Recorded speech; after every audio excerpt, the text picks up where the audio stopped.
All right. So, gentlemen, welcome to the Dirt Sheet Dudes. I am Boxman. There is Anthony. There is Smark. How are y'all doing tonight? Well, what's going on? Pleasure to be here, as always. Oh, yeah. Oh, yeah. Smark? Fellas, what's going on? Real quick, I want to go ahead and extend my condolences to everybody out there in Nashville that's going through what's been going on the last day or so. Shout out to Southern Underground Pro Wrestling and just everybody in the kind of Tennessee wrestling community right now. Just trying to get together and work everything out. So other than that, we're here to have fun, so let's have fun. What's up, guys? There you go. Definitely glad you're all right over there. Far enough away from those storms. Good, very good, very good. Hell yeah. That's right. Yeah. So we'll go ahead and just let you guys know this is Tuesday. We're recording this real quick. We will be live very soon. Actually, right after this, we'll go ahead and go live.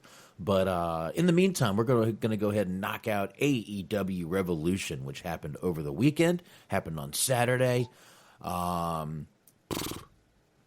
watched this last night, guys, on Monday, and all I can say is hell of a show. Indeed. I watched it Saturday night, so I might be a little rusty on certain details, but we'll see. I thought it was a really good show, too, though. Oh, Anthony, real quick, what'd you think? Well, Revolution was not a mystery. It was a good show. See what I did there? Yes. Seriously, man, AEW, like I said, I've been very critical of AEW, but got to give credit where it's due. At least in terms of their pay-per-view presentation, they've improved upon things from Full Gear to now. And I think as long as they stay the course, doing these things quarterly, they'll be fine. No questions asked. Yeah, it really makes it seem special, like you're really watching something. I mean, they have so much time to build these storylines. I mean, we were shitting on a lot of, we shit on a few of these storylines, but man, they really have just given them all time to build, and this is what we get for great builds. We get a great show. Did anyone see the pre-show match? Yeah, I actually, once again, like I said, if I'm going to critique something, I'm going to do my best to watch it from beginning to end. All right. I watched the pre-show. Okay. In Dark Order, it's still Dark Order. They had a match against SCU, and it was a solid match. Got the crowd off to a good start. I will say, they did a little backstage interview with SCU, Kazarian, and Scorpio Sky. They're getting hyped up, and if you haven't seen this, you got to go back and see it. You got Daniels; he's in super hype mode to the point where you thought he was going to turn. You thought the turn was coming. The general's ready. I got my team ready. Yeah, we're going out there. We're going to kick some ass. Blah, blah. And then you got Scorpio Sky, almost like in Bill Cosby mode. He just kind of stood there, put his hand on the shoulder. We're going to go this one alone. We think you need to stay back here tonight. Oh, man. And then they come on, and then he gives the discipline. Come on, guys, we're a team. I need to be out there. You guys, me. And then you got Kazarian all to the side, not saying a word, looking totally disgusted. Just a beaten man. just disgusted. And seriously, I can't do it justice. And then Daniels finally goes, all right, I'll just hang back here. And as they're walking off, Scorpio Sky gives him that reassurance, don't worry, we got this. And then Kazarian just kind of squeezes by, he don't even want to look at him, just you bastard. I know it was. I know it's you. I know you're the exalted one. Oh, jeez. Still don't think so. Nah. Well, the Dark Order gets the win. You had Taz and Excalibur on commentary. Kind of disappointed that Taz didn't make it to the main show because he really shined calling this match.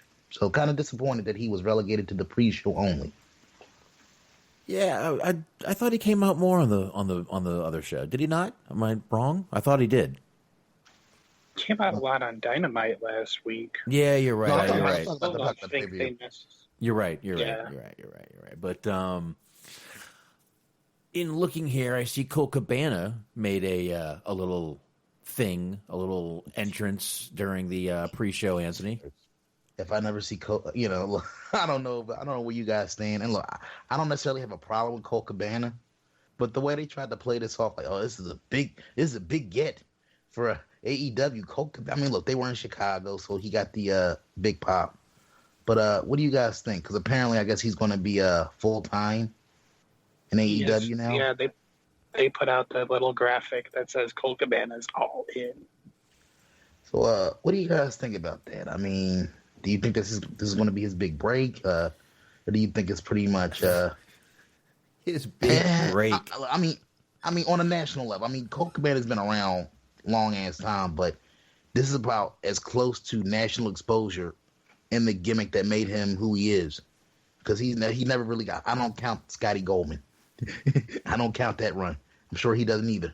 Yeah, this is his first time on a mainstream level with the Cole Cabana gimmick. So you think this is going to be his big break, or think it's going to lead anything more? Or he's just going to be a guy on the roster? Guy on the roster. That's exactly what Cole Cabana is. He's just a guy on the roster. That's what he's going to be. I'm sorry, dude. He is. He's nothing special. There's nothing special about the guy. Just a guy that can go out there when you need him to and get the crowd to pop and do, boom, boom and bang, bang and yuck it up. And there you go. Cole Cabana. What about you, Smart? I mean, I don't know. Like, it kind of depends on why they're bringing him around, like what they have in mind for him. He'd be a good addition to the mid card. I don't see him being like a top guy necessarily, but there's also the extra benefit of he does commentary. But he did a lot of commentary in Ring of Honor towards the end of his run this time around, so might be another hand there, some more depth for the commentary, depending on what they decide to do with that. He had a little bit of a resurgence last year in New Japan. He won a couple matches in the New Japan Cup, and he got over with the fans there. So he's sort of making a little bit of a mini comeback, as it were. So we'll see. Yeah, he kind of came out. He had the bit of babyface shine. He gets overwhelmed by the numbers, of course. Then they do a little tease where you think the Exalted One's going to be revealed. It was Daniels. He comes down, beats the shit out of the Dark Order to reaffirm that he's SCU, blah, blah, blah. Helps the babyfaces run off the heels. My question to you guys is this. Do you think that was a red herring to throw people off? I ask this because we've seen this kind of stupidity in wrestling before. More recently in TNA times, Mm-hmm. With Bully Ray, that asinine angle. I was working you, Marks. I was working you, Marks. See, me getting my ass kicked for 9 months was all part of the plan. Like, the fuck out of here. Like, yeah. I hate to say it, but it doesn't sound like you're being a fan right now, Anthony. Oh. No. This is just me kind of like preparing myself if they go that route. Well, just a reminder, we got to be fans here. We don't want him to take us backstage. Oh, there you go. Would you say that to your mother? Sorry. But what do you guys think of that little twist? Here's my thing. If not Daniels, who? Sammy Callahan isn't he a free agent? I just don't. I know everyone. Well, it's Matt Hardy, obviously. I don't see Matt Hardy doing it. I really, honestly, do not see that. I don't see him. I don't know, man. Like I know he put out little videos and all that. I see him as a WWE lifer at this point. I don't see him going somewhere else. I think his bump card is filled. He's going to take that easy, relaxing WWE retirement money at this point. Yeah, I guess we'll see. But I just think if it's not Daniels, who else are they going to do it with? Unless I don't know who they're going to bring in. But go ahead, Mark. I'm good. No, I'm sorry. I was just going to say that I think they were saying that he didn't re-up on his contract. So I'm not saying that I think it's going to be him, but I think he is available now. So we'll see about that. I do like, though, that they've been floating out a lot of red herrings or potential red herrings, because you had like 2 weeks ago, you had Raven sitting in the front row, or sitting in the crowd at least, And then there was a little bit of a tease on social media with Callahan. There's been teases with Matt Hardy. They've been teasing on air with Christopher Daniels. So they're at least trying their best to put a bunch of smoke screens in front of us and not make it super obvious. Didn't Nakazawa take the mask a couple weeks ago and walk away with it? I don't recall. Oh, honestly. Oh, gonna have to fix that. Computer just suddenly screensaver went on the computer. Like, what the fuck? Yeah. It scared the shit out of me. I do think it's kind of funny how we know who basically the Dark Order is for the most part, because they just basically beat them up into initiation and put masks on them, and you have commentary go, "Ooh, I think that's Alex Reynolds. Ooh, I think it's this one." That was a little goofy, but like I said, slowly but surely, they have piqued my interest with the storyline in terms of who the ultimate leader is going to be. Mm-hmm. To me, the top three, if I had to just narrow it down now, in terms of what it would add to the adding to the credibility of the angle, it would have to be either Matt Hardy, Raven, or maybe Jake Roberts, possibly. Just in terms of like promo ability, it has that like aura of being able to cut those dark promos and add more of an edge to it, more of a serious edge to it, and not have it be so comical.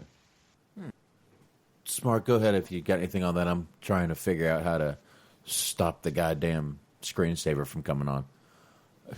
I've been kind of floating that idea around with Jake for a while. I think it would actually be a pretty good idea because, he's got the chops when it comes to promo ability.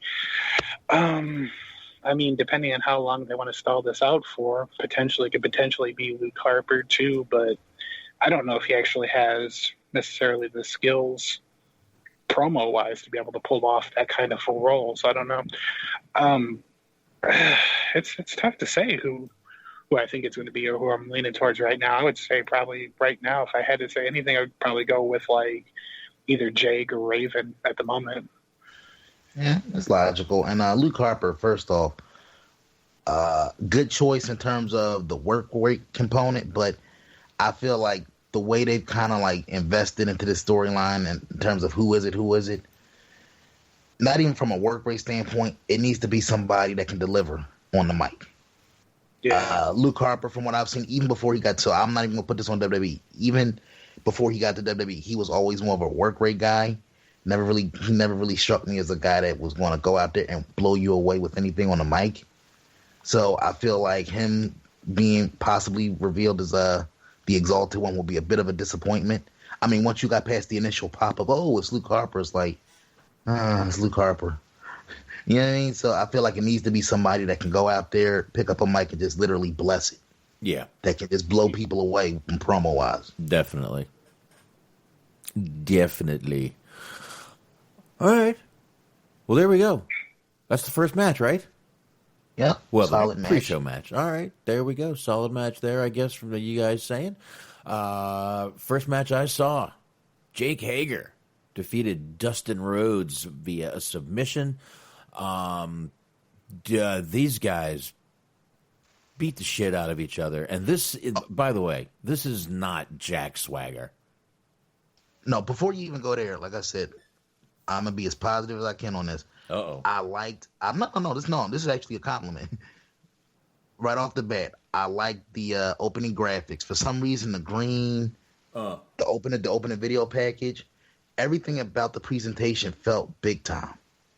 And maybe it's because we're just so spoiled, so like overrun with WWE pay-per-views month after month, sometimes week after week. It feels like that this show felt special. So right off the bat, I want to just give them props for the opening video package, and I also like the little graphics that they had on each guy's name card. In terms of like giving you like almost updating you if you haven't been watching from week to week, like so and so hasn't wrestled in 112 days. This is his first match back since he got injured. These guys are feuding because of this, like they did with Hager and Dustin. Right. Yeah, and speaking of all that, and I guess before we get into this, I do want to ask, did you guys notice the wristbands on the audience? Yes. Yes. Was that attached to the C2E2 thing? I don't know, but that was some of the coolest shit I've ever seen. Just that. I mean, I hate to say it, but that made the Fireflies look fucking horrible because these things were all different colors. It was really just an extra dynamic on the entrance, just having the crowd, their wristbands making, whatever colors you want, and just have them wear them. That's all you do. That's great. That was brilliant. Whoever came up with that, absolutely brilliant, because it really looked cool. It looked cool. I don't know what you guys thought, but I thought it looked amazing. Oh, same here. Like, I look at it like this: anything that sets you apart, anything that makes that you can make an AEW exclusive, I'm all for. Definitely. Yeah, and that was just it just really looked cool. Smart, and you said you noticed them too? Yeah, I did. They looked real nice. I think they might have done this at another one of their shows. Mm-hmm. I think if I had to remember which one, I think they had something like that at Fyter Fest. And that was there was like a game convention. So I think you might be onto something. It might be a part of the whole convention thing. But either way, it was real cool. I like how they kind of matched the lights to reflect on what was going on with certain matches. Like there was a title, when one of the title matches was over, there was like the gold for the title. Mm-hmm. That was pretty cool. Yeah, they really did well at matching everything up. It was a really nicely done, I thought. Like really, really well done. So good stuff there. But anyway, this match started off. Hager came down and made out with his wife real quick. Hey, you see, yeah, I don't blame him. I don't either. Like, I swear, dude. Like, my first thought, like, this is where I knew I'm going to be giving this show a thumbs up all the way through, because I felt like Hager in that fucking 10 seconds that he slobbed his wife down showed more charisma in that 10 seconds than he showed throughout the last 2 or 3 years he was in WWE. Dude, if I was homo, he was motivated. He was like you kiss a hot woman, you ready to fucking penetrate a brick. Jesus, bro! If I was like seriously, he was like laying shit in. Oh yeah, I don't know. Told the you, power of the punani. This ain't Jack Swagger, man. I'm telling you right now. And I mean, June, I'm telling you, if I was home alone, I would have started chanting MILF. But man, she just, like I said, she just made out real quick. And then Dustin came down with, I don't know who that guy was behind him, but I guess now they have QT Marshall. Oh, that's who that was. QT Marshall. That's right. Now that's how I remember that now. But and I will say real quick, mm-hmm. They missed a prime opportunity to plug Blue Chew. Of all the times to go mum on Blue Chew, I was waiting for it. I mean, you got Jim Ross, you got Tony Schiavone on commentary. They can't go 2 minutes on a podcast without Blue Chew. That was the perfect opportunity to slip something in there real quick. Surprised JR didn't. And you're right, Blue Chew does provide you with the perfect opportunity to slip something in real quick. Absolutely. There you go. You could probably penetrate a brick. That will be the quote of the episode. We're done here. Yes, sir. Shit. So, but I guess we need to mention at some point during this match, Dustin Rhodes decides to go over and get a little bit from Jake Hager's wife also. But did you guys catch? It was more of a makeup wipe than a kiss. Yeah, and this is where we got a lot of the me too. White Knights coming out. You had the White Knights. Is Dustin really a baby face? Is that something he should be doing? How can Jesus Christ? Like if you looked at it, you sick freaks. He literally closed his mouth and literally just. So it was about as respectful of a spot as you could do. Oh, dude! In that situation, he really just wiped his makeup on her, and that's all he did. And it was on the side of her. I know it ended up his cheek ended up on the front of her face, but she was more making out with his cheek. It was people were saying it was sexual assault.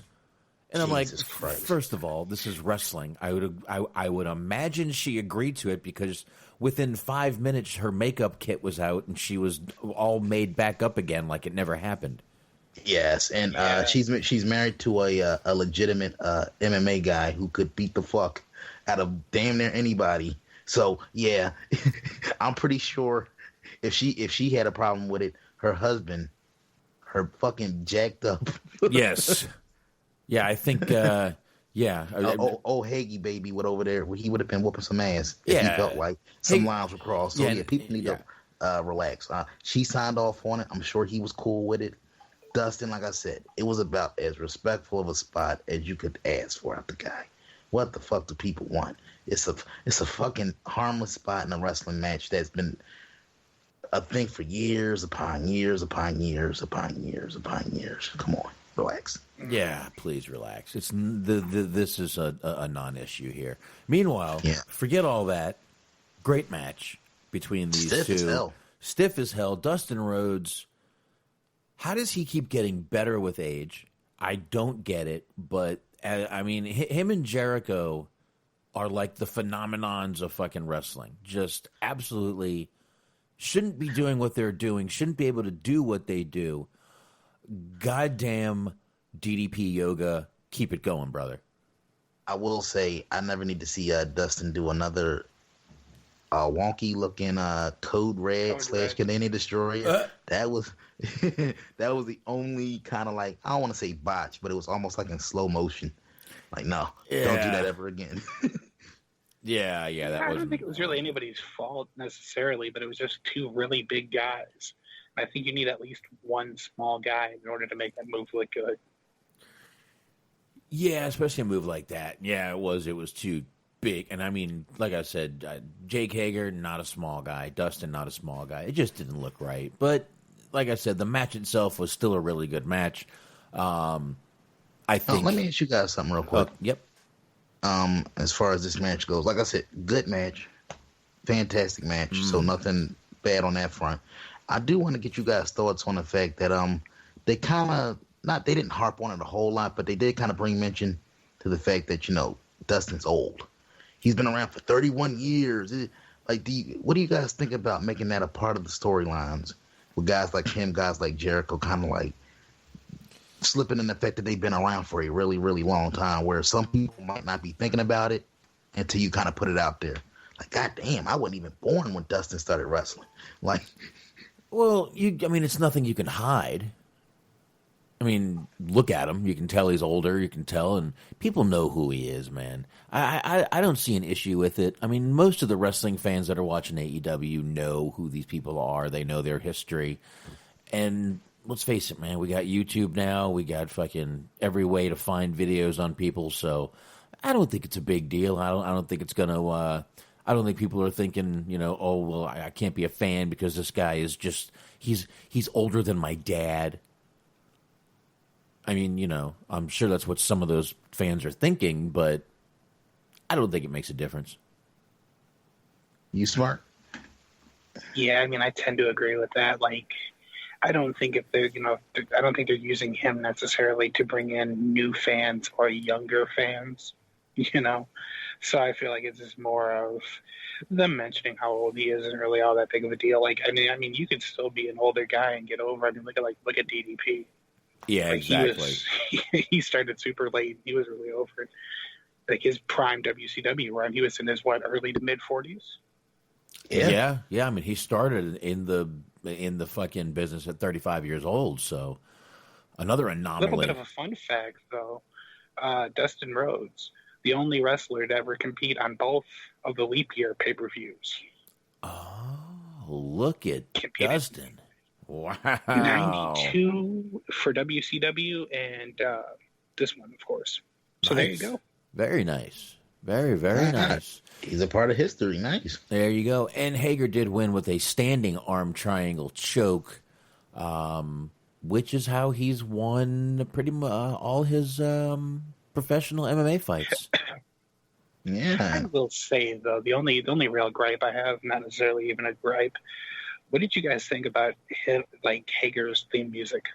Because it doesn't seem like it fits him. Like, he just doesn't seem like the kind of dude that's big into the hip hop. Yeah. Yeah, I think they forgot and they were like, "Oh, here we had this one. Go ahead and let him use it." It just kind of looks funny because it's just like super like supposed to be like super hype rap song. It's like I'm gonna hurt, I'm gonna hurt, and he's just walking down to the ring just stone faced. It just kind of makes me laugh. I mean, honestly, believe it or not, I mean, not that it's the greatest song ever, but I feel like that song fits better with Santana and Ortiz. Nah, it would. Just yelling, "I'm the best" in the background, though. We're the best. We're the best. The best. The best. The best. Shut the fuck up. Such a good heat-getting tactic. Oh, Jesus Christ. It's worse. It's worse. It's worse. It's worse. It's worse. See how annoying it is? Anyway, so there we go. We had that match right there. Now, let's go ahead and move right on to Darby Allin defeating Sammy Guevara. Go ahead. They laid it on the line. Before the bell even rang, the 6:30 from Sammy to Allin through the table. They look. They took years off their body with some of the spots they pulled off in this match, but man, those guys are fucking money. Darby Allin, he like the reaction that he got coming out to the ring, star potential written all over him. Sammy Guevara getting better, but he's getting more and more comfortable. And you know what's a funny thing about Sammy Guevara? He doesn't wrestle a heel style, but he's a heel. He's still out there doing the crowd popping flippy dippy doos as a heel. And you don't see Yeah. Well, maybe what? What was that? Smart? I'm sorry. I didn't mean to cut you off there. I was thinking about that during this match, actually, so I'm glad you brought it up. But I think the thing about it is, it's not necessarily a heel style that he wrestles with, but for his character, I think it makes sense. Because he's sort of an arrogant, look-at-me, cocky type of guy. So, of course, it would make sense for him, in my opinion, to do all these flashy moves. To just kind of show off. It does and it doesn't, but, I mean, it's just not what you would think that the classic kind of heel would wrestle. But he's also young and able to do them. And, yeah, I mean, it's not a big deal. It doesn't – but like Anthony said, these guys took some years off their lives because Guevara is crazy as shit, and fucking Darby Allin just has fucking balls that clank. I don't know how he wears pants. That coffin drop with Guevara in the middle of the ring was ridiculous.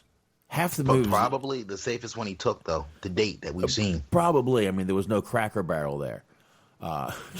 So that's a good thing. But I just, every moment of this match, I was like, oh, shit. So, great match between these two. Oh, yeah, great match. I really don't have a whole lot to add to it. I feel like this is a match that elevated both guys coming out of it because both guys look like a million. Yeah. But I guess real quick, we brought up because they did a lot in this match, and this was only the second match. Right. So, what do you guys think about that in terms of building up a show proper? Do you think that 2 matches in, they should have been going balls out like this? Because if you're a guy like a Jericho or Moxley. Jericho, all due respect, I love the guy. He's awesome. But I wonder if he was looking at that match like, how am I supposed to follow that? It's not like it's 96, 97 anymore. Yeah, but it was a different situation. I actually think the show went well because I think the show was really hot. You started off hot. You had another match, and that Darby Allin Guevara match was not a slow-paced match. That shit went fucking all in, balls out, the whole fucking match. Spot fest, yeah, for sure. Absolutely. Then you had the tag team match, which is incredible. Then you gave them a little break with the women's match here. Then I have no shame in saying that. You gave everyone a little break. They got to get a beer, take a dump, take a piss, whatever needed to happen. Then you had the MJF thing, which got a crowd a little hyped up. And then you had Orange Cassidy, where the crowd was losing their fucking mind. And then you had the fucking, the end. I mean, that was it. I really think the show was actually well paced. If you had to change something, I would have put the women's match on the pre-show, even though you would have caught flack for it. Yeah, I mean, and honestly, and we'll get to it in terms of breaking it down in a few minutes. I will say that it was almost unfair. I honestly kind of felt bad for Nyla and Chris Statlander in that situation because there was nowhere to come but down. Right. That tag match was so fucking hot. It almost reminded me of back in the day when WWE, when they didn't give less than a fuck about the women, they would have like a hot match, and then like the next match would be like the Divas title match, and you'd be watching the show at home, and you see people either on their phones and like a mass exodus to either the merch table to get some more beer, or the fucking just to do anything but watch the ring. Because they were so uninterested. I mean, they pop for things here and there in the match, but by and large, you could tell that. And this was probably like everybody's cool down. Yeah. I felt like everybody was hot for every match on the card except for that one. It was kind of like, for the women. Just my opinion. Yeah, great crowd the whole night. They were fucking smoking hot the whole night. But yeah, this match here, just talk about fucking delivering. This match definitely did the job. Smark, you've been a little quiet over there. Guevara, Allen.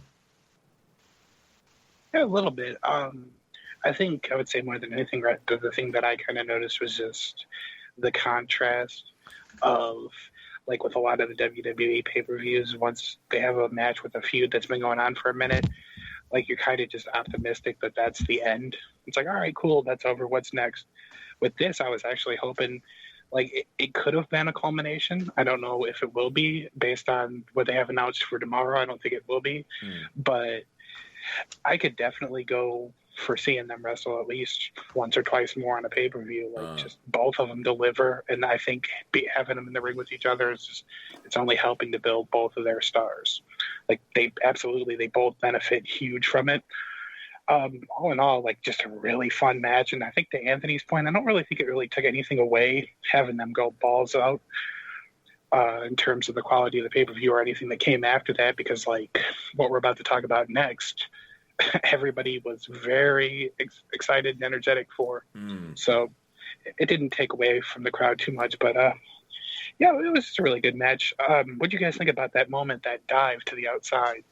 They were talking about Allen potentially catching his leg on the middle rope. Oh, what do you guys think about that? Yes, it's fucking scary as shit. Yeah. Darby Allin had thrown Guevara out of the ring, and he basically put him kind of in a tree of woe on the guardrail, and then Darby Allin gets back in the ring, does a full force suicide dive.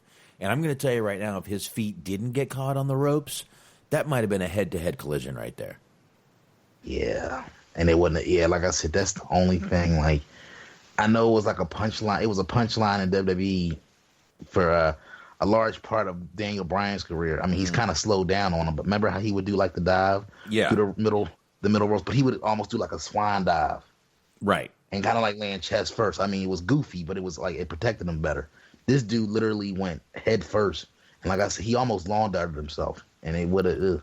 They almost, like I said, very scary spot. Yeah, yeah. I thought they were going to crack heads. I did, man. I thought they were, and for a second, I thought they did. When they replayed it, you're like, "Oh no, my God!" He barely got his head down, and that was potentially a very, very rough spot right there. Glad you brought that up, Smark. What did you think about that? Yeah, it was interesting. I was kind of trying to figure out what it was that he was intending to do, and then after I watched it back a couple of times, like, I tend to agree with you guys. If he would have actually connected on that would have been rough. But I mean, that's kind of what you get when you have people who work styles like that. It kind of makes it even more, like, kind of morbid, but it kind of makes it more exciting because you don't know what's going to happen. So it was interesting. Yeah, definitely. Most definitely. But yeah, definitely the wrestling gods were watching out for him. Because like I said, if his heels didn't hit, that wasn't going to be that wasn't going well. So yeah, he got slowed down a little bit, and I think it might have saved his ass right there. Both their asses. Oh, for sure. And Box, Mark, we're all drinkers on this show. Sure. What did you guys think about the beer abuse on this show? Yeah, some beers got thrown. Taking some drinks, tossing drinks, and like I said, I'm hoping. Like I said, if it's my one little nitpick, I really hope AEW fucking reimburse these people, give comps some type of way, or at the very least their plans, because I've been to shows. To eat at a live event is not a cheap endeavor. So when I see people tossing $8-9 beers, taking these, I'm like, motherfucker, I'm hoping they at least pay for that beer. $8-9. Where what are you going to a nightclub? It's like $10-12 beers, dude. 15 in some places. Come on, man. These are not cheap. No. These better be plants, or they better be bring me another. No. Don't give me no voucher for a beer. You bring me another beer if you motherfuckers. Besides, if you really know what you're doing, you know how to bring actual liquor into the venue. Fuck paying $15 for a beer. You get a Coke and you wait till nobody's looking. You pour a little bit of rum in that motherfucker and you're good to go. Oh yeah, throw that in fucking Wardlow's eyes. You sitting there fucking. What the fuck was that? 151 and Dr. Pepper. Oh shit! Doing some Jesus Christ, drinking a flaming Dr. Pepper right there. All right. There was a lot of alcohol abuse on this show, and not Hangman style alcohol abuse. So yeah, not a big fan of it, but hopefully someone's getting their money back out of it. But speaking of Hangman, I guess we can drop right into that match. The tag team championship match. Jesus Christ! Like I said, we went from fire to fire to fire. Had Adam Hangman Page and Kenny Omega. They did defeat the Young Bucks via pinfall. Before I even get into this match, I want to say something. Jim Cornette shits on the Young Bucks a lot, and I make fun of him. Honestly, I have zero issues with the Young Bucks. I feel like if you've seen one Young Bucks match, you've seen them all. They get their shit in every match. But one of Jim Cornette's main things is these guys don't know how to go in the ring and tell a fucking story. I gotta say, all four of these guys in this ring told an incredible story from the time they walked down to the ring to the time they walked out of the fucking ring. Even when they were walking up the ramp, this whole match was a story. And we've been watching it culminate, and it's not over yet. I hope you guys don't think it's over yet. But I gotta say, I think all four of these guys really told a hell of a story in the match. I don't know if you guys agree, but you saw Hangman and Omega, and that they weren't getting along. The Young Bucks were kind of getting pissed at Hangman. Hangman spit in one of the I think it was Matt Jackson's face. And then by the end of it, you saw Hangman sort of looking at Kenny, and you thought he was going to do it, and he kind of went, "Now's not the time." Yes. And they walked out arm in arm. But there was still some tension with the Young Bucks. You even saw Omega get a little bit of tension with the Young Bucks, but still sort of slapping them 5 and doing that. So, Smart, maybe what we talked about might be kind of, sort of brewing a little bit with Hangman and Omega turning heel, because I don't see the Young Bucks turning heel at all. So there you go. Oh no, they got a book coming out. Oh yeah, of course not. Oh, there you go. Exactly. So, and I love it. I hope, because the Young Bucks, that they'll be fucking 80 years old still trolling people. They named their book "Killing the Business." I hope they send an autographed copy to Jim Cornette. Just because that would be should. I'll do you one better. I'll do you one better, and I think he'll be up for it because he likes money more than he hates them. Throw him an extra couple dollars and see if he can't get him to write the forward. Yeah, I would do by that. Jim Cornette, people would buy that shit. Oh, he would. He would. But thanks for letting me get that out there, guys. I wanted to get that out before because that's what I was thinking during that match is Jesus Christ, Jim Cornette's main bitch about these guys is all they do is go in, get their shit in, and there's no storytelling. There's no this, there's no that. Well, watch this match, and if your mind isn't changed on it, I don't know what to tell you. No, it won't be changed as far as Cornette just because of stubbornness. I look at it like this. You have to give credit where credit's due. This was, for all of his gripes about the Young Bucks or Omega or even Hangman, this was their style match. It was a lot of spots. Don't mistake and don't take anything away from it. There was a lot of spots in this match. So it was your Young Buck style match, but it told a story. If you really allowed yourself to pay attention to the nuances, the body language, like there were a couple points where like towards the end where you got Omega on his knees and like you got the Young Bucks like tuning up the band to steal a phrase, and it's almost like they hesitated, but then they kind of like snap back into it like we gotta do it, bam, yeah, and then at one point, seriously. Oh, I'm sorry. And then at one point in the match, when Omega couldn't do the one wing angel, you had Paige come in and hit it for him. There was so many little nuances in this match that and they did the thing from Kenny Omega and his partner over in the Golden Lovers, right? Yeah, they did the move called, what was it, the Golden Trigger, something like that. Yeah, that sounds right. Yeah, that sounds right. They did the Young Bucks did that move sort of on Kenny Omega, sort of fucking with Kenny. Nuances, dude. Little shit that I like. There was the part where one of the Bucks was working over, I think it was Omega, and he just got so like frustrated that his hands were like shaking, and he had to like be pulled back off of him. Yep. Like they did a wonderful job telling the story, and like I like high flying matches. I like the more spot heavy matches. I will say it's one of the first times that I've seen a match like that where there's a lot of spots and there's a lot of high flying, but with also working a story like that to that level of detail. Like it was really it was very unique, which is something that I can't say a lot about wrestling nowadays. And credit where it's due. Pay attention to the commentary because, especially with JR, obviously it's been well established for years upon years that JR is an old school guy. He likes, old school structure and storytelling in his matches. And you can tell even he appreciated what was going on in this match because it's like, I've said it before and I'll say it till I'm blue in the face.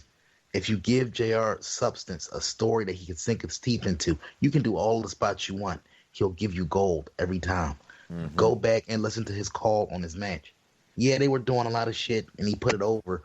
But when they got to those little nuances that we keep talking about, that's where he really shined throughout the course of this match. Him and Shivani. Yeah, absolutely, man. I can't say enough good things about this match, and the internet was blowing up about this match. They still are. I think Meltzer gave it a 5 dicks up or something like that. I don't know. Meltzer was probably, Jesus Christ. He's probably still trying to clean his keyboard. That's all I'm going to say. But just buy a new one, Dave. Just buy a new one. Just buy a new one, dude. Brian Alvarez is still trying to scrape him off the walls. So if you don't get a Wrestling Observer Live this week, you'll know why. My space button's stuck. My space bar's stuck. I don't know why. Nah, but like I said, you know what? Like honestly, I know it's the cool thing to make fun of Meltzer's star ratings, but fuck, it's his opinion. Who gives a shit? But this is one of those times where if he wants to go 8 stars or 8,000, I would say is warranted, just because, not even just for the work rate, just for the storylines, and this shows me that somebody in AEW is paying attention to the criticism, the legitimate criticisms. Yeah. Not people that are bitching just to bitch, but the people that are saying, slow down a little bit, tell a story. Like, you can probably attribute that to the guys like JR, Jericho, Taz, all of the old school guys that got on the roster. Like, guys, you can do a lot of cool shit. But if you actually learn how to work along the way, tell a story, you'll be golden. Yeah, and I'm actually on CBS Sports running down these results, and they gave that match an A+. This is the first A+ I've seen on CBS Sports. I've used it a lot to run down a lot of results. I mean, they gave. Let's see here. We can run this down real fast. First I think match. there might be another one coming. Another what? A+. I could be wrong. I've seen the one. I know the one you're talking about. I read that too. I'll see. I'm trying to remember my memory on that, but my memory's a little bit fuzzy. Right. But I think he gave another match later on in the night. He might have. Let's see. We got the C+ from the Dark Order versus SCU. Hager, Dustin Rhodes, he gave a C+. Darby Allin, Sammy Guevara, he gave a B. Let's see. This match, he gave an A+. The women's match, he gave a D. You're being nice. You're being so nice, Mr. Crosby. B+ for the next match, the MJF. The Pac Orange Cassidy was a B+, and B+ on the Moxley Jericho. So, no, 1 A+. It was for that match right there. And we go from an A+. Guys, you have any more on that? Because I got to tell you, I mean, we can sit here and put that match over, but it spoke for itself, in my opinion. Yeah, my match of the night. And honestly, it's going to be a while before AEW, in my opinion, tops that. They'll try. They might come close, but I feel like it's going to be a while before they top that match. And I'm not even just talking about in terms of what they accomplished in the ring, because for all, the critiques we can level at AEW, a lack of in-ring talent is not one of them. They have plenty of guys that can go, but when you combine guys that can go with an actual story being told, very rarely do they come together as perfectly and as beautifully as they did with this match. So I feel like it's going to be a while before they top this one. Mm-hmm. Yep. And I mean, it's also coming off the heels of less than a week removed from that Iron Man match. Like, we've been talking about for the last couple of months, weeks, whatever, however you want to look at it, whether or not Omega was losing his luster a little bit.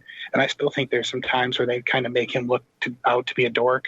And I think that's because sometimes he just is a dork and does dork things. Yeah. Not that there's necessarily anything wrong with that. He's just, self-professed nerd. But be that as it may, like, this week alone, he has proven that luster is still there. He's been on absolute fire.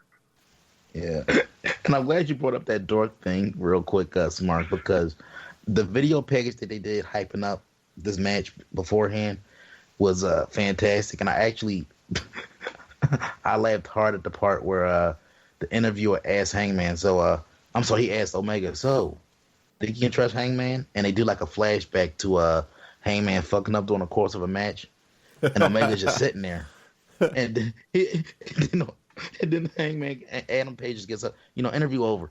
Wait, you didn't give me a chance to finish. I was going to say no. I was going to say, you know what then?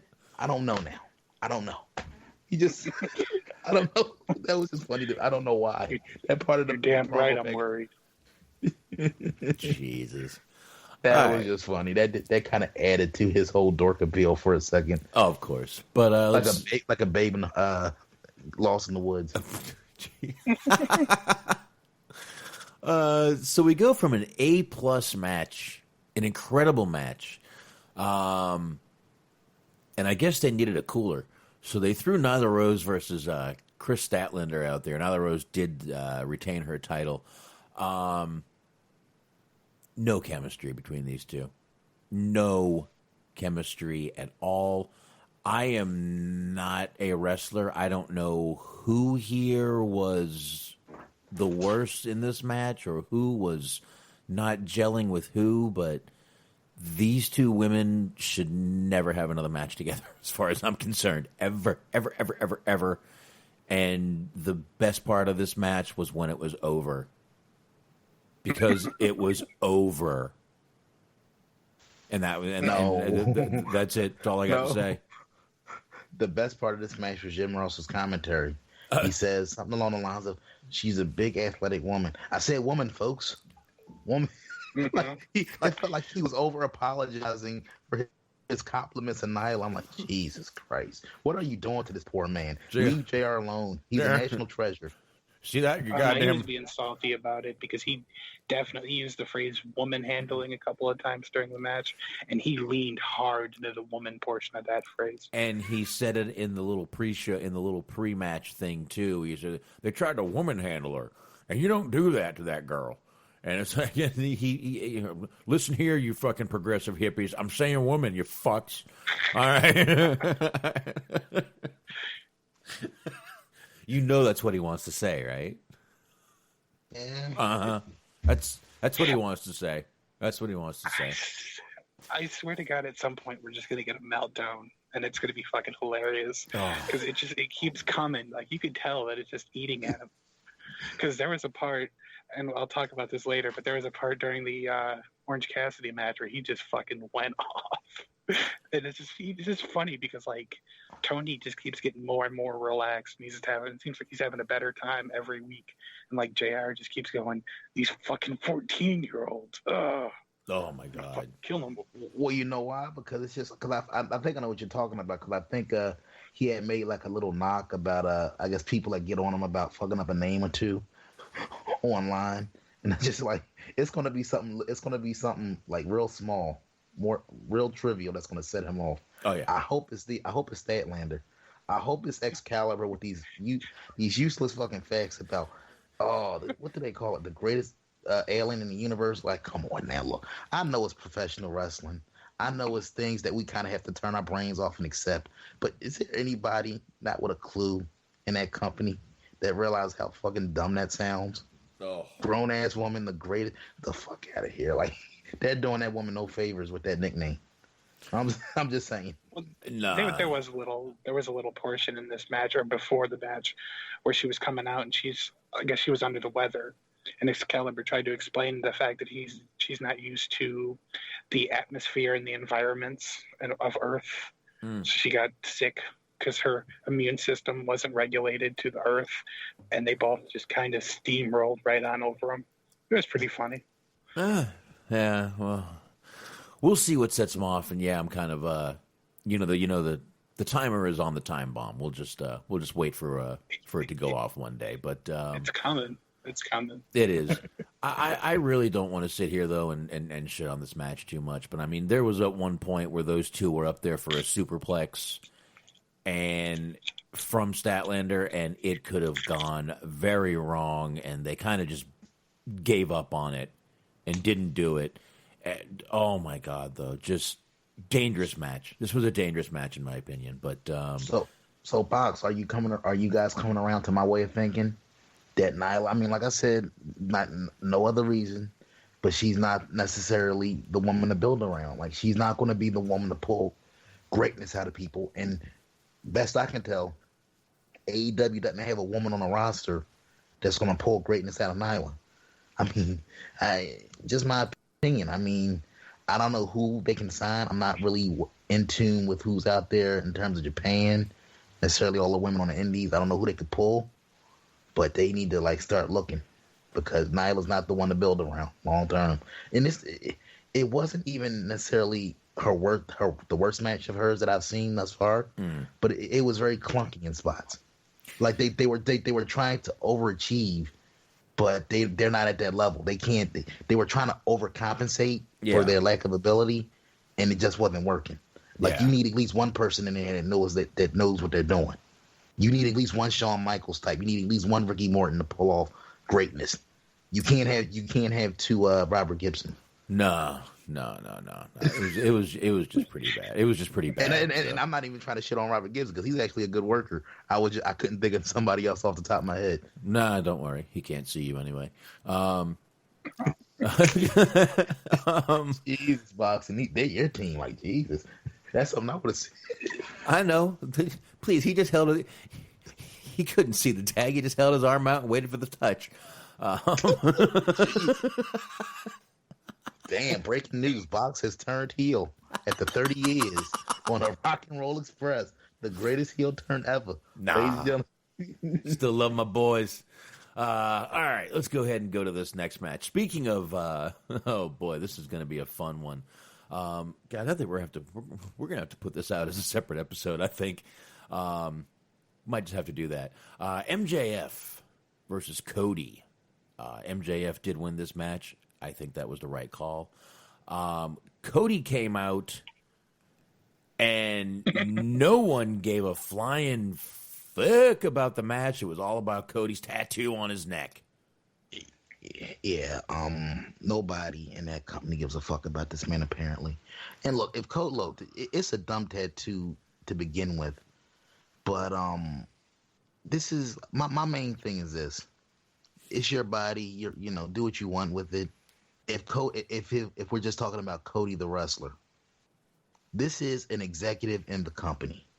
For all of the batshit insane decisions Vince McMahon has made throughout his life, just imagine how goofy Vince would look like as the chairman of the board with a goofy ass neck tattoo. I'm just saying. It'd be like him wearing a do-rag.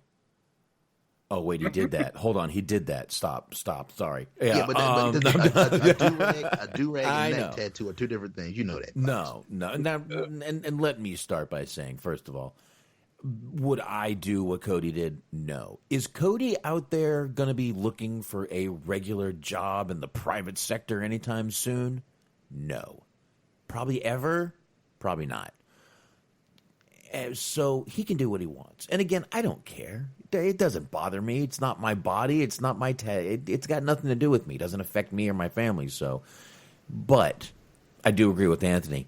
This guy is supposed to be an executive in the company, out there doing press. I mean, movies are no big deal. I know he wants to do movies, and that's not a big deal. They have makeup people. That thing can be covered up in 5 minutes. But doing press, they're not going to want to cover that up. He's going to have have that neck tattoo sitting there, and it'll be a conversation piece, though. So I guess it might do him good in the long run. But it was really all anyone cared about, and it's sad. You know why? This was an incredible match. Yeah, and you talk about psychology. This is a match. I'm actually curious about what Cornette thinks about this pay-per-view, specifically this match, because I feel like this is the type of match he would like. Very old school, and the psychology was on point. I like the story of the match where basically Cody had the match wrapped up, right? But his desire, his rage worked against him. First, when he took out his coach, Arn Anderson, and pay attention to that kick that took out Arn. I feel like that's going to play a role in some things that happen in the coming weeks and months. But the fact that he had the match won, but he let his anger get the best of him, and that's ultimately what cost him the match. Because basically, MJF was a beaten man. He was busted open. He had this man begging. He gave him a small opening, popped him with the ring. 1, 2, 3. He basically lost the match that he should have won. Storyline wise, I'm talking. Yeah. And MJF being MJF, I mean, out there, he at one point in this match, he did when they were outside the ring, he threw a beer on a fan. The fan just sat there like, "Well, dang man, what'd you do there?" I think you threw a beer on me, man. I don't know what he was. Classic Chicago accent. Well, you're right. I'm sorry. That's MAGA. You're right, because Chicago is MAGA country, isn't it? Right, Juicy? Okay. Juicy Smollett will tell you it's MAGA country. But racist. Oh, God, both those jokes are racist. Who cares? But yeah, and I mean, MJF just, and at one point, Brandy took a beer out of a fan's hand, just threw it on Wardlow for no reason except to have him run around the other side of the ring. Couldn't they have done that better without wasting alcohol? This show needs to stop the alcohol wasting. It's ridiculous. Yeah. It's ridiculous. I will say that. Anthony, now I'm getting mad about it. Now you got me thinking about it more, that whole alcohol thing. That spot in particular, like I said, like once again, we don't know anything. Hopefully, like I said, hopefully they compensate these people in some way or form, some shape, form, or fashion, because that's just... Well, to be honest, the real thing that bothered me was couple things with the Brandy thing. Number one, she did it out of nowhere. It was out of nowhere. There was no reason for her to do it. Number two, she was laughing after she did it the whole time. I don't know if you noticed that, but she was laughing. Yeah. So, it did kind of make Wardlow look like a bit of a goof, but I don't give a shit about that. But the MJF is just... Look, I know Randy Orton's a great heel, and he is incredible right now, but he can't do the things MJF can do. MJF will give little kids the finger when he's signing their autographs. He makes fun of the handicap. MJF and gives zero fuck. Yes, MJF will tell people that their mothers are whores. By the way, go to IYH Wrestling. You will see that story posted right there. And that's what MJF does. Randy Orton can't do that shit. MJF can and does. And it's greatness. And people know he's just fucking around being a character when he does it. Isn't that amazing? Now, let me ask you this, though. Because, like I said, it's only I'm personally enjoying MJF, and I hope it never comes to this. But we've seen some of the things that he's done, like you said, flipping off little kids as they're, as he's giving them autographs, and your mother's a whore. Sorry, that was a terrible Terry Funk, but you egg sucking dog. But do you guys ever see a situation where he might push the envelope a little bit too far one day, and he's actually forced to apologize? Or AEW makes him apologize. Yeah, because I just feel like it's coming. Yeah, yeah. It'll happen eventually. It will happen eventually. It'll be. Will it take away? Will it take away from it, or from his character? Or do you it'll think cheapen him a little bit, and I think he'll fight tooth and nail not to apologize, but it'll probably happen. Hopefully he won't apologize. Let's just hope he won't apologize. Put it that way. So, but or if he does, go the Raven route and give him the most insincere apology that you could think of. Yeah, you could do that too, which is probably what he would do. But he did win the match with a cheap shot with the ring on his hand, put it on and then put it back in his tights and won the match right there. And great match. I mean, really good match. Unfortunately, overshadowed by a bad tattoo. Seriously, Cody just doesn't seem like the type of person that has had the life experiences that would lead him down the path of getting a neck tattoo. Like, that's a whole different kind of life that you have to live before that becomes a good idea. Yeah, and I'm actually, who's the tattoo art? I mean, I don't have a tattoo myself, but I'm like, what tattoo artist worth a damn would actually give a person a neck tattoo as their first tattoo? Well, it's not his first tattoo. He's got the dream tattoo on his chest. I'm talking about on, like, if you don't have anything on your neck, though, I figure like it was a process. Dude, they get paid. Checks gotta clear, brother. Yeah, I guess. Like, as long as you're not drunk, and depending on how reputable the tattoo place is, yes. Even then. But as long as you're not drunk, they'll pretty much agree to whatever type of dumb shit that you want on you. Yeah, they don't care. Yeah, as long as you're not drunk and going to bleed all over the place, they don't give a fuck. So. Yeah, but hey, look, credit where it's due. At least he isn't going the Hogan or the Jericho route, waiting until he's in his mid-40s, 50s. Like, fucking Hogan was in his 50s getting fucking tattoos and shit. Jericho was damn near 50. Getting all, I'm like, the fuck? Like, you go your whole career without any visible tattoos that we could see. All of a sudden, you fucking thugged out with the arm tats and shit. I'm like, midlife crisis. Yeah, well, my grandfather was in his 80s, so I got nothing to say. Box, man, gonna get that tattoo one day on your neck, bro? No, not Dirt sheet dudes. On my neck, yeah, man. Yeah, man, I'm gonna go just all around the whole neck. And I can just picture you having like one of those like late '90s window decals of like Kelvin from Kelvin and Hobbes, like pissing on the Bret Hart logo. Yeah, that's just what I need. And let's not pretend this is the first bad neck tattoo, right, Sarah? He got that removed. I mean, yeah. No, we got to cover it up. Yeah, he has another one from the neck down. She was gorgeous. Like, yeah. I mean, look, I'm not one to talk about people's looks, but Sarah, man. He take her upgraded with Michelle. She Sarah looked like someone Steve Austin would have gone for. Is all I'm saying. What? What? She looked like somebody Steve Austin already went after. Oh well. Box. Stump the mud hole in her, goddammit. So Box, like, come on, Box. On your worst drunken night, you don't think you would have took Sarah home? Oh yeah. Sure, of course I would have. Jesus Christ. You smart? You should see some of the women I ended up mean, with. Oh my God. Hey, nobody has to know. Yeah. I always took a right. No, actually, I will say, like, the drunker I get, the less willing I am to make sacrifices. So probably not, because you do reach a point. I certainly reach a point where it's like, fuck it, I can just go to bed, like have a slice of pizza and just pass out.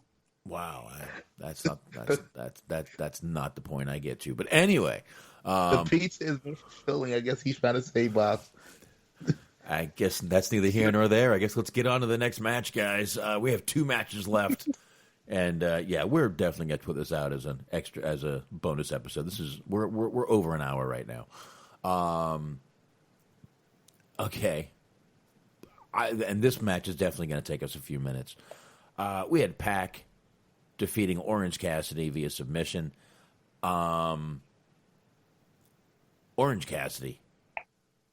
Holy shit, have I never heard a crowd light up like they did for Orange Cassidy Saturday night. And this guy will have a long, prosperous career because not only can he work, but he's, like I said, he needs to be given classes for how to kind of like preserve your body for like the long term, because he can do all the crazy shit, but at the same time, he just has the way he presents his character, he can get away with not doing that shit and still get the same reaction. That whole less is more. It's like to be so young, I feel like he gets that concept of what a lot of the old timers are like try to instill in the young guys. Not necessarily don't fucking go out there and go nuts. We're just trying to tell you, learn how to work smarter so that you have a long career, make the long money. Yeah, and I mean, and I heard a lot of people going, well, great, now they got Pac doing comedy. I didn't find this him doing comedy. I found this him adapting to a comedy guy and was still the more dangerous person. Yeah. And once again, psychology, he was being sarcastic. Yes. Even though it did feel like at one point during the course of the match, I can't remember what the spot was exactly, so forgive me. But I think Cassidy got on the break a little bit, where he just looked like he was legitimately just like, this fucking guy. He started laughing a little bit. I think it was the little tap kicks, because I think he was hearing the crowd and like, I can't believe this fucking crowd. I can't believe they're so into this guy. But listen, great match. Orange Cassidy, like you just said, Anthony, he's going to be money. And AEW better keep a tight leash on that guy, number one, and they better not overuse this guy, because he is... Don't put him in the ring like this a lot. Now that he can wrestle, do not be like, well, now let's get him in the ring every week. Don't do it. I'm begging you not to do it. But this match from beginning to end was great. Orange Cassidy rolling around and then laughing in Pac's face at one point, and then rolling out of the ring, and everything Orange Cassidy did, that crowd was into, and they lit up every time he was that they were supposed to. All he had to do was stand there and look up, or look at the crowd, or smile. Genius. The guy's brilliant. He absolutely knows how to tame a crowd. And that's what I mean. Like, everything he does is pitch perfect. The fact that he can work and actually get in there and wrestle is a bonus. But literally, he can just he can have a long, prosperous career based off just those little things. Like you said, he looks at the crowd, they go nuts. He puts his look. Think about it. He knows how to work his gimmick. I feel like that's the best way to describe Orange Cassidy. He understands his gimmick. The crowd gets it, and as long as it's not overexposed, sky's the limit for him. Yeah, smart. What you got? Yeah. Okay. So first off, I said it was coming, so I'm going to hit it real quick here. The JR thing. We get to the point Orange Cassidy's walking down to the ring, and Tony Schiavone says that what he likes the most about Orange Cassidy is that he just kind of doesn't give a shit. Oh, yes. And he finds that relatable. And then JR just out of nowhere just comes fucking steamrolling in, where he's like, oh, you got to be careful about having fun, Giovanni, because people will say that you don't care anymore because you sometimes mispronounce somebody's name or you get their name wrong. And JR just doesn't have the passion for the business anymore because I don't know everybody's name. And I lost it. Oh, and by the way, I'm 14. I've got the basement to myself this week. I'm like, I had to fucking pause the pay-per-view because I was laughing so hard. He was so fucking salty. Like, it was just out of nowhere, just extreme anger. Oh, that's great. That's awesome. And it wasn't working anger. I remember that too. Oh, God. Oh, I missed that part. I wish I had heard it. I was kind of doing stuff when I was watching this pay-per-view around the house, but wow. Great stuff right there, man. JR is man. Yeah, if I find it, we can play that clip on Wednesday. Yeah. We'll definitely try to get that one. But I don't know what else to say about this match besides how over Orange Cassidy is and is going to be as long as they really, really use him sparingly and carefully.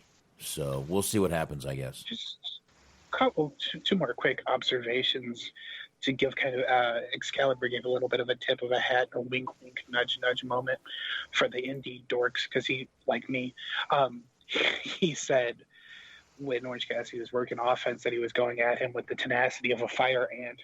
So it was a little bit of a wink, nudge, nudge to some previous gimmicks, which was, I thought it was cool. Nice little inside thing if you get the reference. But another thing what they did that I appreciated with the match was they haven't even used all of his spots yet. Like, there's still some things that he did on the indies that he hasn't done during matches. Like, and I don't know if they're going to later on or what, but, you know, there's a spot where he drinks orange juice and then that's like he hawks up. And they didn't do that. So, like, they're still leaving things on the table. They're not completely going all in and just overexposing them yet. So I like the way they're treating them so far. I hope they keep it up. Yeah, definitely. So, and Pac did win that match by forcing Cassidy to tap out. So, yeah, still, no matter what they were making Pac do in that match, and I don't think they made him do anything. I think I don't think he cared to be out there as over as this guy is. I don't think he minded. There's a run-in by the Lucha Brothers, too. Oh, that's right. There was a run-in by the Lucha Brothers out there because the best friends were out there, which is sort of what caused Orange Cassidy to get into the move to be tapped out. So, but I guess let's get to the meat of this pay-per-view, the end of this pay-per-view. The Jon Moxley, new AEW champion, defeated Chris Jericho. Wow, dude. Yeah. First off, what did you guys think about the music? We should have mentioned this a little earlier. But what did you guys think of the musical performances on this show? Cody had one for his entrance, and the choir for Jericho was badass. That was fantastic. Yes, we forgot to mention Downstate playing for Cody. I will say one thing: not good. Ironically enough, probably the most subdued entrance we'll ever see for Cody for however long AEW lasts. That'll go down as the most subdued Cody entrance we'll ever get. Yeah, he might have won if they didn't do that. Now the thing for Jericho was great. The kind of acapella, the theme being sung right there. I thought that was really cool. And then he played it so everyone else could sing it with him and to it. So it kind of. He kind of did a lot of good stuff there on that, but that was great with him coming out like that. And Moxley coming in from outside. Weren't they in Chicago? Yep, we're talking late February in Chicago. That is not like being out there for any amount of time in your wrestling gear is not comfortable. No, luckily he doesn't wear fucking like little trunks or anything, but he was still out there with, sleeveless vest or whatever he wears to the ring. So yeah, that I'm sure. I mean, I'm sure they didn't have him out there long, but you could see people were waiting for him to come in. So must have been long enough where people were noticing. So good stuff, though, man. But as far as this match goes, the match was really great. One of the best parts is when Aubrey Edwards ejected all of the inner circle from the ring. Sammy Guevara came in, hit Moxley with the belt. Moxley was bleeding pretty bad in this match. And are we going to ignore Ortiz's comical oversell? as he was getting ejected from the fucking ring. Well, I mean, not that Aubrey Edwards didn't oversell it by spinning around to kick him out of the ring, but nice little pivot. yeah. She there you go, pivot. No, she spun. She did a spin. She did. She did a whole spin, but I like Aubrey. She's a good addition. She's a good ref. She is. But that kind of kept the match 1-on-1, which, made it a little better right there. But this match was another one where these two were fucking brutal, laying shit in, inside the ring, outside the ring. It didn't seem like she cared where they were. Again, they got to do something. These referees do not follow any rules, and then they do follow rules, and then they don't in another match, and they do. And it's like, y'all got me all confused here, but it didn't matter because this match right here just went off absolutely amazing. This pay-per-view from start to end, as far as I'm concerned, except for that one match, was amazing. But this match here really couldn't have been any better. At one point, Dean, I'm sorry, almost did it again. At one point, Moxley lifted up the eye patch and he could see. It was a miracle. Honestly, I the funniest thing to me, if Jericho, if you went to this show, right, if Jericho had won the belt and you had bought a shirt that said, I was there when Moxley won the, that would have been the most amazing troll job by a wrestling company on the face of the planet. I would have laughed ferociously for the rest of my life. Like, wait a minute, you charged me $30 for this? I was there when Moxley won the belt and he didn't win the belt. Sorry, no refunds, Mark. Yeah, but I'll tell you them. And Mark, I don't know what you thought, but I mean, there was just another match that had great storytelling in it. In my opinion, I just really thought. Yeah. Nope, go ahead. I was done. Oh no, I'm sorry.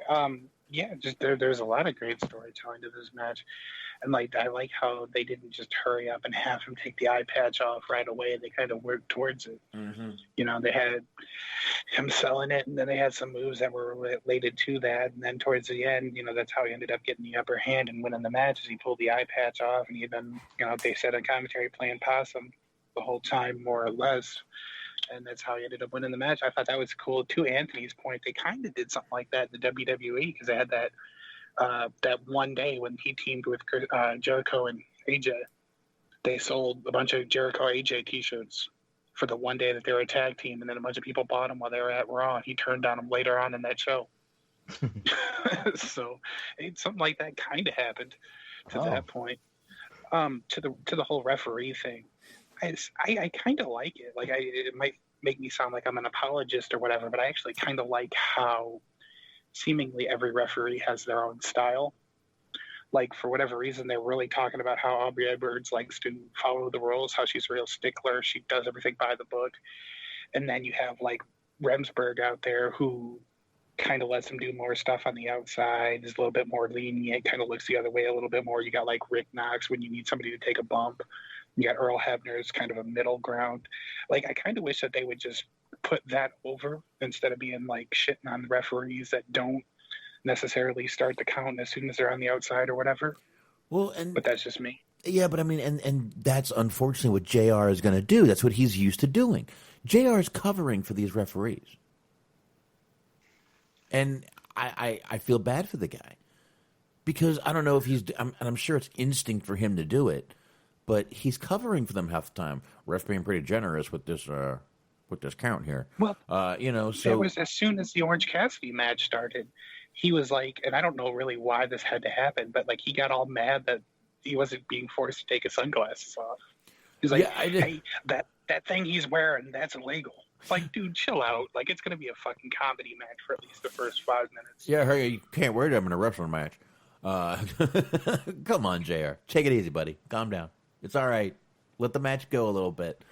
But now, I believe when we did predictions the other night, you guys said that you didn't. I think both of you thought that Jericho was going to keep it, right? Yeah. Nope. I picked Moxley. You did, okay. Well, I did. All right. So Anthony. Oh, I'm sorry. I think it was too soon, Anthony, or and also knowing that Jericho does have a tour coming up, I think April and May. So, I mean, well, kudos to Jericho for, I guess he didn't want to be an absentee champion, so kudos to him for that, thinking of the company. I don't know, man. Part of me was just like, look, Jericho's been golden for this company. And even though Moxley, like I said, he's coming off of a, 6-7 year stint with WWE, he's definitely a name for sure. But when it comes to star power, I still put Jericho above Moxley. And I feel like there was still a lot of gold left there with Jericho as champion. But like I said, I mean, who's to say he won't get it back in a couple months? But I just felt like there was still a lot of story to be told with Jericho. Like it's definitely too soon to break up Inner Circle. So I'm hoping this isn't like the implosion of them as a group already. No, I don't think so. I don't think that's the case at all. But I do think, I mean, Jericho going after the title is just as good as Jericho having the title, because the promos will be great between the two of them when it does happen. It will.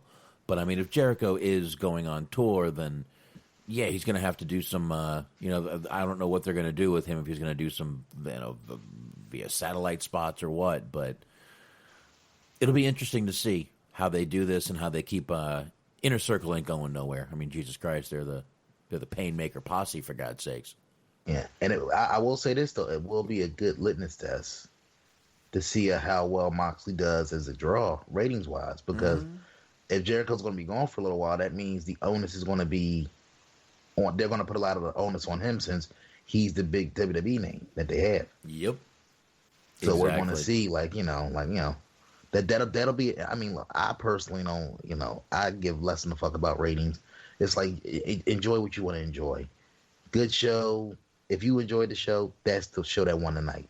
But I feel like it'll be an interesting story to follow with him on top as champion. Is there a fluctuation? Do they stay the course? Do they dip? Because I feel like that's going to tell a story on how long he holds that belt. Yeah. And do they flip it back to Jericho until maybe they build somebody else up? Maybe Mox isn't what we thought he was going to be in that role. So that'll be an interesting story to follow. Yeah. And I don't know. I mean, what else you guys got on this pay-per-view? Oh, one other thing.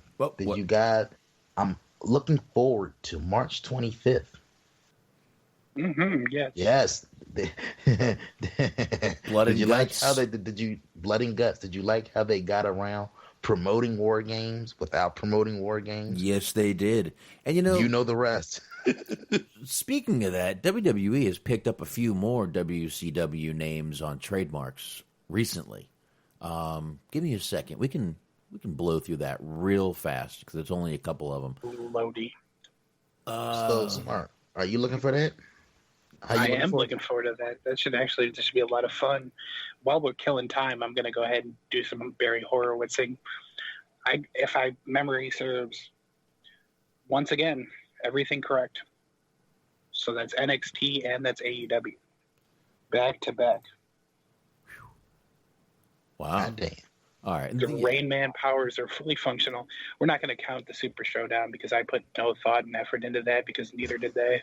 There you go. And those trademarks are back from 2019, so I think we already talked about them, so forget it.